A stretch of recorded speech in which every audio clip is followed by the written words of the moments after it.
This is black sand. This is what people would be looking for, especially in the Prescott area since we're not too far away from Lynx Creek. When you sit in it, you know what it is.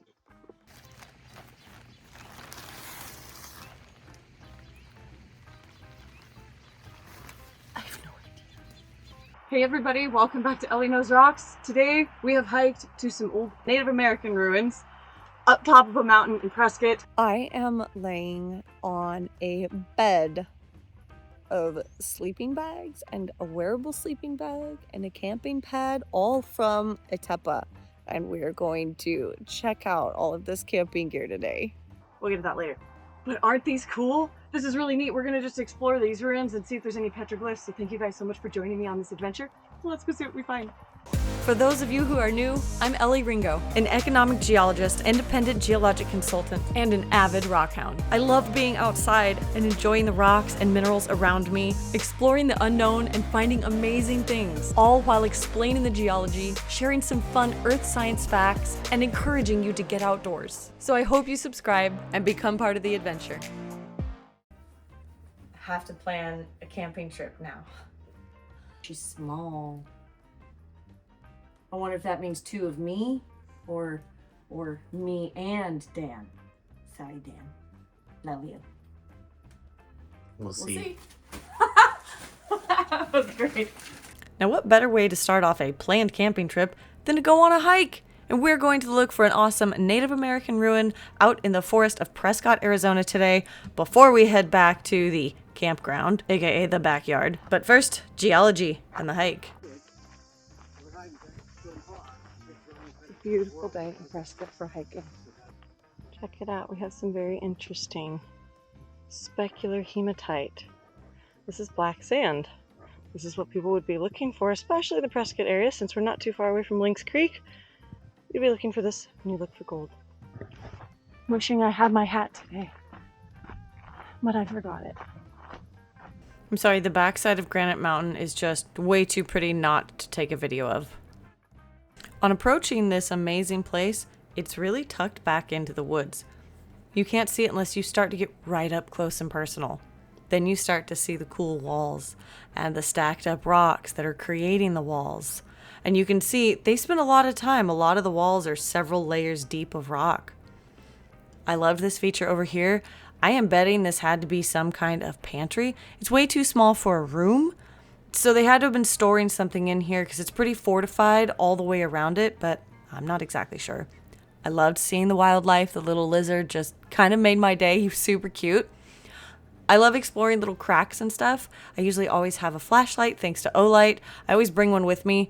Even though there was nothing inside here, I was still really curious and I always love to peek inside the holes just in case. Dan had climbed around the other side and I kind of wanted to go over there, but again, another crack. And for those of you that are claustrophobic, I'm sorry if this freaks you out. I think it's pretty cool. I always like to see if there's anything on the ground or if there's critters in there. I've been scared more than once because of that, but I'm still willing to stick my head in there and find out. Dan was poking around in this area and it just looks like another room or maybe a balcony or a lookout area. I found it really cool. And we didn't find anything else up over here except for a really great view. Ooh, I'm always leery for snakes. Look at that. All that direction. This right here looks like part of it fell down. This big wall. It goes all the way over there that we climbed up.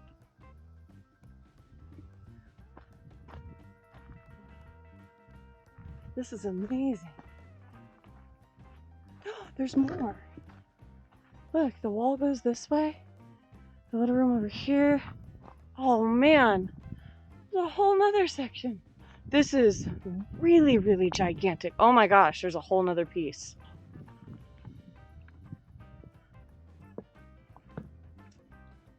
This was a really big room.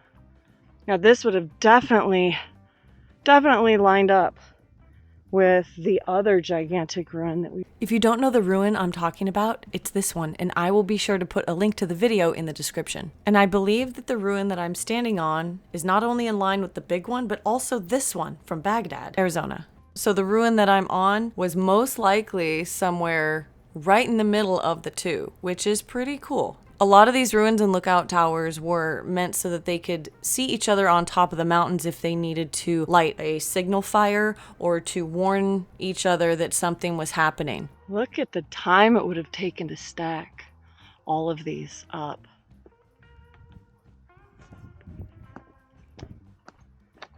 This is amazing. I can't believe it just keeps going over there. Since we're talking about the stacking of rocks, let's talk about the geology of the rocks. This big dark one here with all the vessels in it is basaltic scoria, also known as a cinder. Now, scoria comes from a very gas-rich magma that erupts from a volcano. All those little holes and bubbles come from gases that get trapped in the lava as it cools quickly. Scoria usually forms from explosive volcanic eruptions or lava flows and has a relatively low viscosity, meaning that it flows really easily. But the basaltic scoria is something that they would have made monosemitats out of, and all of this lava would have come from the surrounding volcanoes. It wouldn't have come from Granite Mountain, that big one, but all those smaller little sharp peaks of volcanoes, it would have come from those, and also the ones behind me. And one of the things that makes this kind of wild, but it's not like, mind-blowing, is there are houses right across the hill from this, which is pretty cool. Hopefully they've come to check it out. The other rock in the area besides the scoria is a basaltic andesite, and it is considered to be an evolved magma, being that it's basically a recycled rock coming from a subduction zone. It has an aphonetic grain texture with larger phenocrysts in it, meaning fine grain with some visible crystals. So even though it erupted quickly, it cooled just a little bit slower. I love looking at the textures on the rocks and just the weathering patterns. You can tell that these have been here for a very long time, and they've been sand and wind beaten over the years because of the general shape that they have and how they've been smoothed out. The rock here is also very competent. It's very sound, so it would have made the perfect rock to stack, just like they did. You wouldn't really want to use sandstone so much, they fall apart over the years, but this basaltic, scoria, and andesite is definitely going to stand the test of time. It took us a few extra minutes to find the petroglyphs in the area, but once we did, you could totally see what they were with your eyes. Looking at them through the camera was a little bit more difficult, but Dan took some still photos too. That's very cool. The little circles down here. Faint. Yeah, but Pretty old. yeah, I'll take a picture with them. Usually they stand out in a picture very, very well. Neat. The little circles, something there. That little horse kind of figure. Yeah, it would definitely be easier to see these in the shade. The ones that are up underneath of that area. See that? You can. But it's just, and then there's another one that looks directly that way. I mean, look, if you were like really thinking about it, they could, that's newer, but they could have put like their beer or lunch right there. Beer. Sat here and put another beer right there. But that's Big like, beer that's drinker. cracked Oh, out. look at that. Yeah, Yeah, right there. right there. It's a beer holder. When you sit in it, you know what it is. Wow, is this like the sun It's like lounging actually here? comfortable though, right? No, this isn't bad. Like it's actually kind of cool. Yeah. Like, cause there's stuff. See, they made themselves. Someone's gonna get so mad at me for saying that. That there is a beverage holder right here.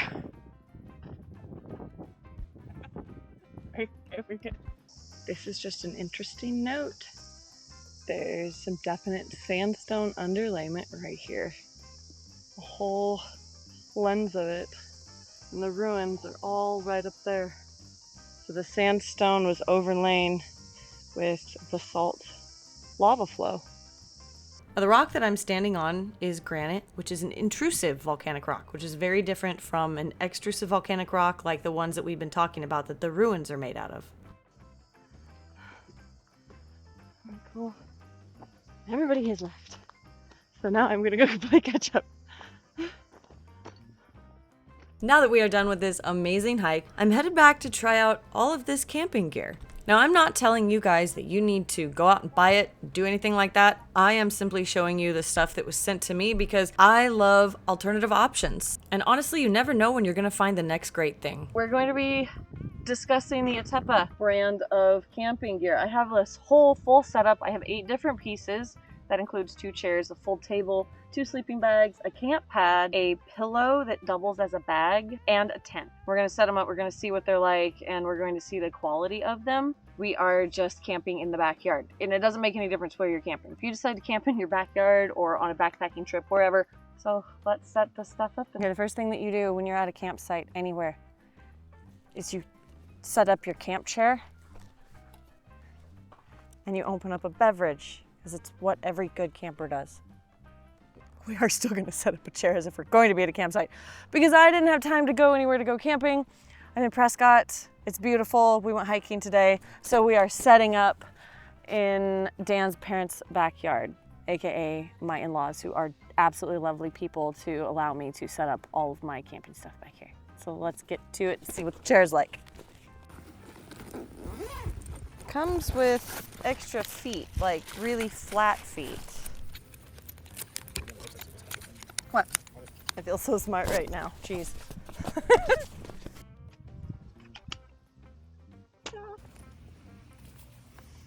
Okay, they don't clip in on over the backs. Hopefully it's all good. It's a chair, it's not rocket science. They just run over the backs. Hopefully it's all good. We'll have Dan sit in it later, just to make sure that it's okay. But so far, so good. Beverage holder complete. Gosh, it has an entire full color picture diagram. Ta-da! Ooh, I like all the little tent sticks. The spikies are all red. Oh, it's got one of these weird little like twisty things in the middle. Oh gosh. It's off to the sides. Oh, you're reading the instructions? No, I'm just looking at pictures. Oh, okay. Oh, that is definitely not it. That'll be your center. All right, well, this is a interesting setup so far. Setting up a new tent is, you know, very interesting to say the least. This one is very light. I have no idea. This is my prediction based on setting up tents for years. And if I'm wrong, I don't care. This is how it's going on right now. And if I'm wrong, we'll find out later.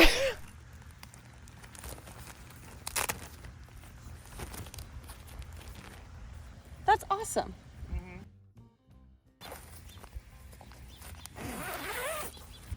Okay, we're inside the tent. This is pretty cute right now. But the mystery at the moment is where these go.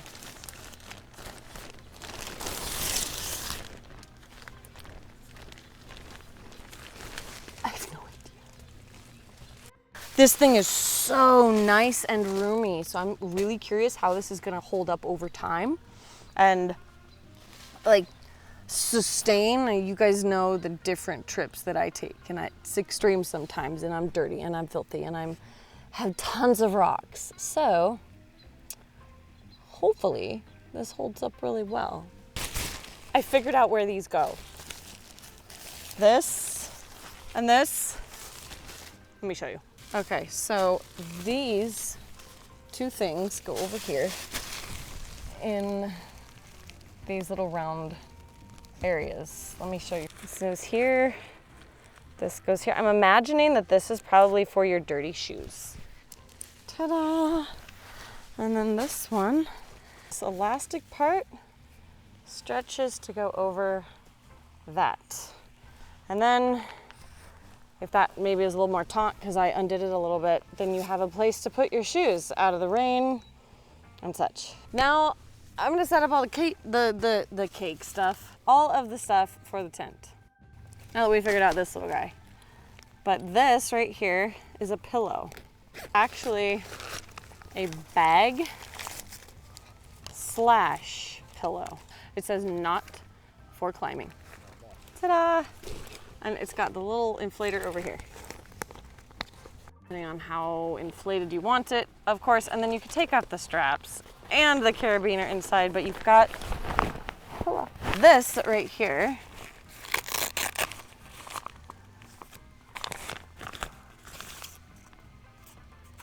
This is interesting. I'm wondering, this is a camp pad, but I think so. So you fill this up with air, and then I think you push it and it comes out of this. We'll see.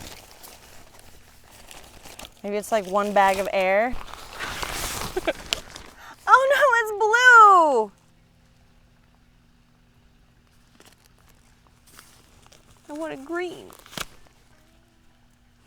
I won't die. No one's gonna see it, but still, the green makes me happy. So there we go.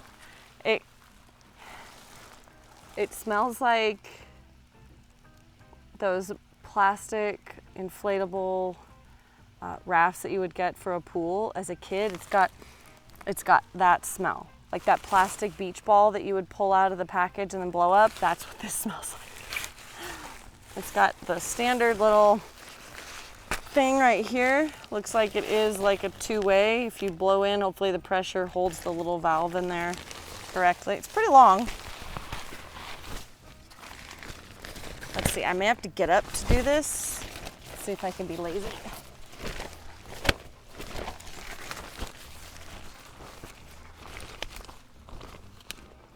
Let's see if it works. Ooh. Okay. There isn't any. Okay, so that worked. Now I just gotta do this a couple more times. I guess it doesn't take too much, but I want as much air as possible.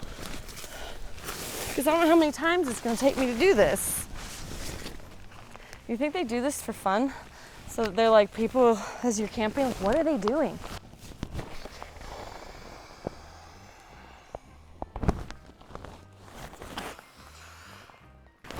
This is one way. You don't need to disconnect that. Just open that bag back up. And then what? All the way up. Kind of fluff it around a little.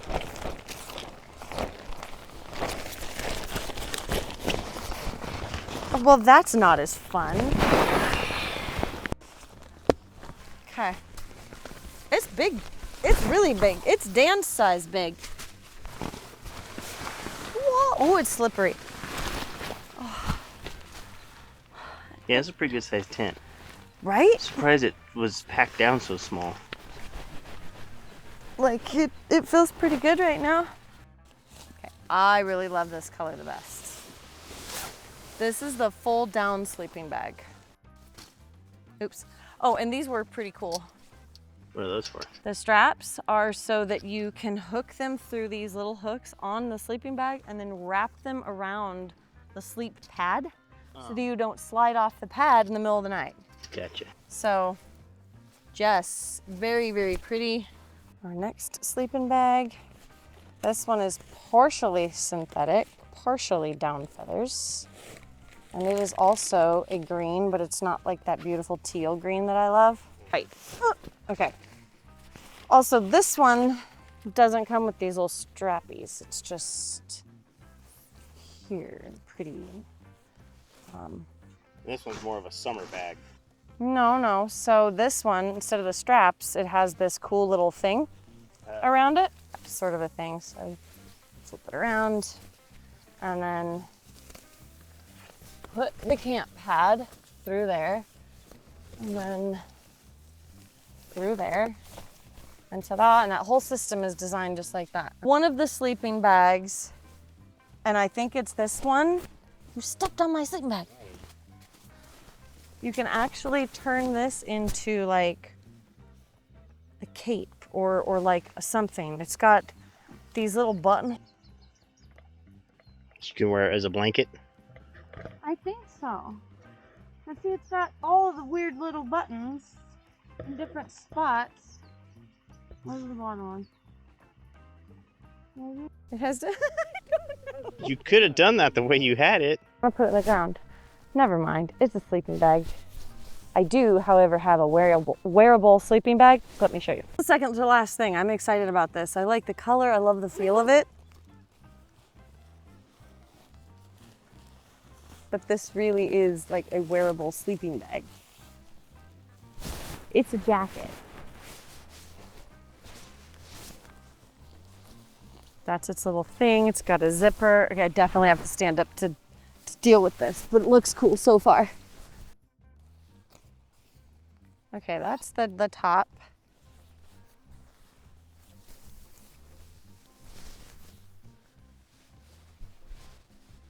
See, this is what I thought the sleeping bag was doing. Clearly, I have no idea. I really, really, really love an oversized jacket.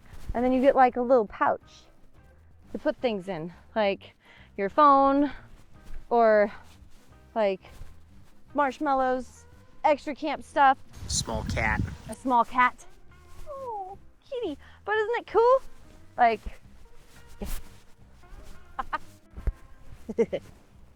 How does it extend into full-length sleeping bag? no, it's not. Oh. Like, it's kind of a wearable sleeping bag. It's a cloak. Okay. So I'm Harry Potter with a sleeping bag. Gotcha. Smart table. That's what it's called. The thing that you guys are seeing is the first time I see it too. It's huge. It's actually a good, I don't know, 15 plus pounds. So it's a car camping table, not necessarily a backpacking table. This is a car camping table, yes. Oh, and this one has, again, pictures. This is like IKEA furniture. Well, nobody brings any kind of table backpacking.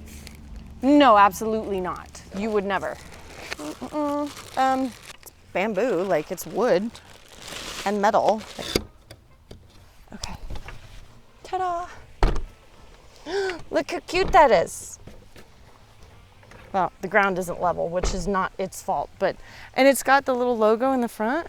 See, all the bamboo, but that's super cute. Oh, your knee? Yeah, my knee. You okay? Uh-huh. How's it feel? Good. Pretty good? Good sittage? Yeah. All right, I'm about to kind of get in to snuggle down. I still need to eat some snacks, but ugh.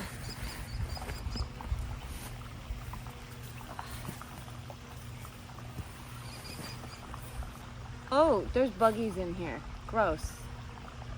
I don't know if those were from earlier, if they're getting in somewhere else. Where did the bugs come from? I don't know.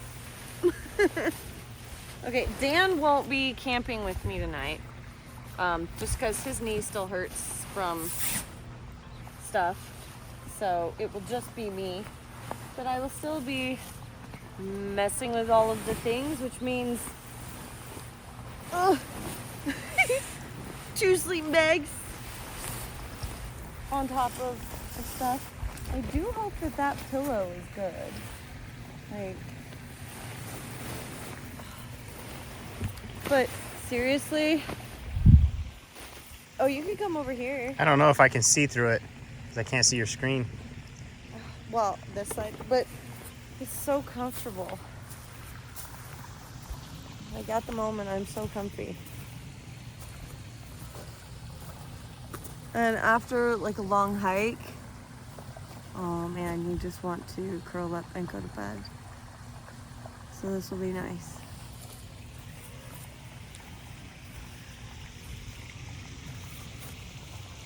Bye. Alright, I am just chilling out here because it feels so nice just to be sitting in the tent. Oh, it feels great. After hiking for 3 miles today, I know not that that was like an extreme hike, but Prescott is over a mile high in elevation, and especially where we were at today, I think it was around 6,200 foot elevation, 6,200 feet. And for somebody who lives at like 800-900 feet now, that's a little much for climbing.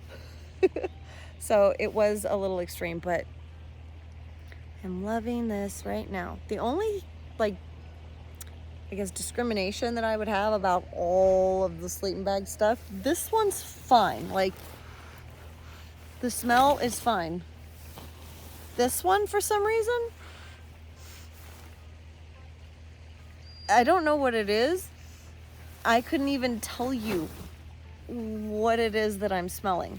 No idea. This, the bag, the wearable cloak, one of my favorite parts of this entire thing.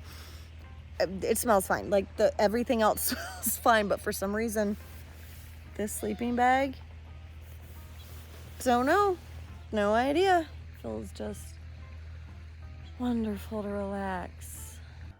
Whew, this is so cool. Thank you guys so much for joining me on this adventure. I hope you loved seeing these native ruins. I hope you enjoyed checking out all of the camping gear. I thought it was awesome, minus the smell of some of the stuff and me trying to figure out where things went, but loved it. Thank you so much again, and I'll see you on the next one.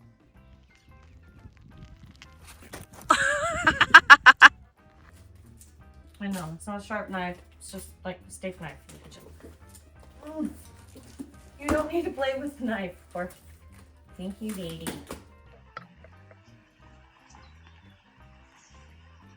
It's to do this with. Hang on. It has to. I don't know. I can do this, I swear. Oh my gosh. I think you were on the closer path the first time.